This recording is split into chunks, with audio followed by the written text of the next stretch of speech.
প্রিয় ভাইরা আমার, জিলহাজ মাস চলছে। জিলহাজ শুধুমাত্র কোরবানির কারণে গুরুত্বপূর্ণ বিষয়টা কিন্তু এরকম না। এই জিলহাজ মাসে হজ সম্পাদন হয়। জিলহাজ মাসে আরাফার দিন আছে। আল্লাহর নবী বিশ্বনবী সাল্লাল্লাহু আলাইহি ওয়াসাল্লাম বলেছেন, আরাফার দিবসে কেউ যদি রোজা রাখে, আল্লাহ রাব্বুল আলামিন তার রোজাটাকে কবুল করবেন এবং তার পূর্বের পরের 1 বছরের গুনাহ খাতাগুলোকে মাফ করে দিবেন। পূর্বের 1 বছর, পরের কয় বছর হয় তাহলে? সিয়ামু ইয়াউমি আরাফা আহতাসিবু আলাল্লাহি আন ইউকাফিরা আস-সানাতাল্লাতী ক্বাবলাহু ওয়াস-সানাতাল্লাতী বাদা। আল্লাহর নবী সাল্লাল্লাহু আলাইহি ওয়াসাল্লাম, হাদিসটা কোথায় আছে? সহিহ মুসলিমের হাদিস নম্বর 1162, সুনানে আবু দাউদের হাদিস নম্বর 2425। দুই জায়গাতে এই হাদিসটা বর্ণনা আছে। কেউ যদি আরাফাতের দিবসে একটা রোজা আল্লাহ রাব্বুল আলামিনকে খুশি করার জন্য রাখেন, আল্লাহ রাব্বুল আলামিন তার জীবনের পূর্বের 1 বছর আর পরের 1 বছর 2 বছরের গুনাহ খাতাগুলি মাফ করে দিবে। তাহলে দেখেন, এই কোরবানির আগে এটা কিন্তু একটা গুরুত্বপূর্ণ আমল। এখন আপনি বলবেন যে হুজুর, এটা কি সবে সৌদি আরবের সাথে মিল রেখে করবো নাকি বাংলাদেশের সাথে মিল রেখে? আজকে বাংলাদেশের 7 তারিখ, কালকে সৌদি আরবে আরাফাতের দিবস।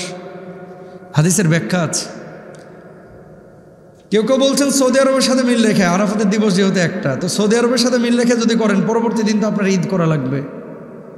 কথা কয় না? বাংলাদেশে একদিন পরে চাঁদ দেখা গেছে না?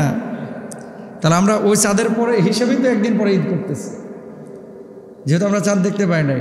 যদি সৌদির সাথে মিলে যেত তাহলে মিলে রাখতাম। যেহেতু ঈদ একদিন পরে করতেছি, সেহেতু আমরা এই 9 জিলহাজ যেদিন, সেদিনকে আরাফাতের দিবস আমরা ধরব, না হলে ওই হ জ ব র ল হয়ে যাচ্ছে। তবে একটা সহজ সলিউশন আছে। কি? রোজা রাখবেন 2টা। কয়টা? মানে সৌদির সাথেও মিলাইবেন, বাংলাদেশের সাথেও মিলাইবেন। 9 তারিখ 9 জিলহাজ। ওই যে সিয়ামু ইয়ামু আশুরা, আল্লাহ রাসূল সাল্লাল্লাহু আলাইহি ওয়াসাল্লাম বলেছেন যে আশুরার দিবসের রোজা। আশুরার দিবস মানে কি? 10 মুহররম। তো এটা সিয়ামু ইয়ামু আরাফাতের উদ্দেশ্য হচ্ছে 9 জিলহাজ। এটা ব্যাখ্যা আছে অনেক। মানে আপনি যদি মনে করেন যে না, সৌদির সাথে মিল রেখে রাখবো, এটা আপনার ব্যাপার, আপনি রাখতে পারেন।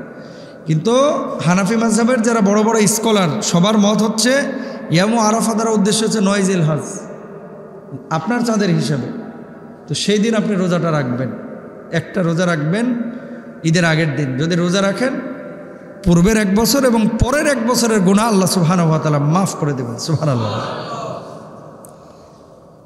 তো গুনাহ তো আপনার আমার জীবনে সবারই আছে, কম এবং বেশি। তাহলে এই আমলটা আমাদের করা দরকার। কোরবানি এবং এই যে আরাফার দিবসের যে রোজাটা, হাজী সাহেবরা অলরেডি কিন্তু মিনায় অবস্থান করছে।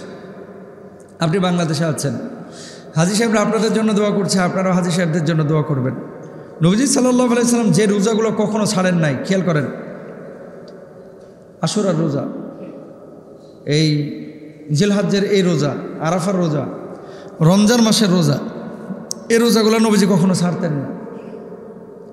এই রোজাগুলো নবীজি কখনো ছাড়তেন না, নিয়মিত করতেন। তাহলে আমাদের করা দরকার আছে না? নাই, আছে। তাহলে আপনারা কেনাকাটাটা মনে করেন আরাফার দিবসের আগেই করে ফেলবেন। অনেকের মশলা কেনা আছে, অনেকের গরু কেনা আছে, ছাগল কেনা আছে। গরুর হাটে আমিও কালকে গেছিলাম, এখানে না কিন্তু ওই রাজশাহী কাকন হাট, এখান থেকে মনে হয় আরও 300 কিলো হবে। আমি কিন্তু রাজশাহী থেকে আজকে এখানে আসছি জমা পড়াইতে, ঢাকা থেকে আসি নাই। তো যাওয়ার পরে যা বুঝলাম, এটা জাহান্নামের একটা টুকরা, বুঝছেন? মানে গরুর গরম আর মানুষের গরম, এমন টেম্পারেচার। এখন একজন মানুষ যদি রোজা রেখে ওই টেম্পারেচারে ঢুকেও রোজা রাখতে পারবে? কষ্ট হয়ে যাবে। যাইবে রোজা নিয়ে, আসবে রোজা ভঙ্গকারী হিসাবে, কারণ সম্ভবই না 3-4 ঘন্টা ঘোরাফেরা করা রোজা রেখে এই তাপে। সৌদি আরবের তাপ সহ্য করা যাচ্ছে, এখানকার তাপ সহ্য করা যাচ্ছে না।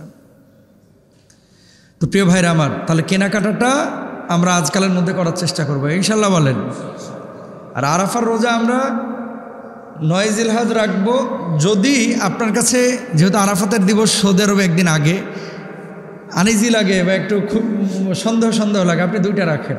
এটা আপনাকে সাজেস্ট করব, 2টা রাখেন। আর এটা আমার কথা না, ইসলামিক স্কলারদের বক্তব্য। এখন এটা যদি ব্যাখ্যা করি তাহলে অনেক মানে সময়ের প্রয়োজন। এই জন্য রোজার বিষয়টা শুধু আমাদের জরুরি হচ্ছে আরাফার রোজাটা আমাদের রাখতে হবে। আমরা সময় রাখবো, জোরে বলেন ইনশাআল্লাহ।